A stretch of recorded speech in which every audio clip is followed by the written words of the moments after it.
প্রধান উপদেষ্টা অধ্যাপক ডক্টর মোহাম্মদ ইউনূস বলেছেন, আগামী কয়েকদিনের মধ্যে নির্বাচন কমিশন গঠন করা হবে।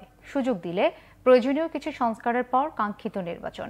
ততদিন সবাইকে ধৈর্য ধরার আহ্বান জানিয়েছেন তিনি। বর্তমান সরকারের ১০০ দিন পূর্তি উপলক্ষে জাতির উদ্দেশ্যে ভাষণে প্রধান উপদেষ্টা বলেন, সরকারকে ব্যর্থ করতে দেশে বিদেশে ষড়যন্ত্র চলছে। এ ব্যাপারে ঐক্যবদ্ধ থাকার আহ্বান জানান তিনি। জানান, জুলাই হত্যাকাণ্ডের প্রতিটির বিচার হবে। সংস্কার প্রস্তাব সমূহ বাস্তবায়নের সুযোগ আমরা কতটুকু পাব? তবে আমি আপনাদের কথা দিচ্ছি, আপনারা সুযোগ দিলে প্রয়োজনীয় কিছু অত্যাবশ্যকীয় সংস্কার কাজ শেষ করেই আমরা আপনাদের কাঙ্ক্ষিত নির্বাচন আয়োজন করব। ততদিন পর্যন্ত আমি আপনাদের ধৈর্য ধারণ করার অনুরোধ করব। আমরা চাইব আমরা যেন এমন একটি নির্বাচন ব্যবস্থা সৃষ্টি করতে পারি যা যুগ যুগ ধরে অনুসরণ করা যাবে। এর ফলে সাংবৎসরিক রাজনৈতিক সংকট থেকে আমাদের দেশ রক্ষা পাবে। এই জন্য প্রয়োজনীয় সময়টুকু আমি আপনাদের কাছ থেকে চেয়ে নিচ্ছি।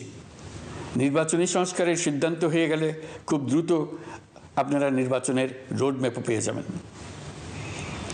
অন্তর্বর্তী সরকার সৃষ্টি হয়েছে রাজনীতিকে নীতির কাঠামোয় আনার জন্য এবং রাজনীতির জন্য নতুন পরিবেশ সৃষ্টির নিবিড় আকাঙ্ক্ষা থেকে।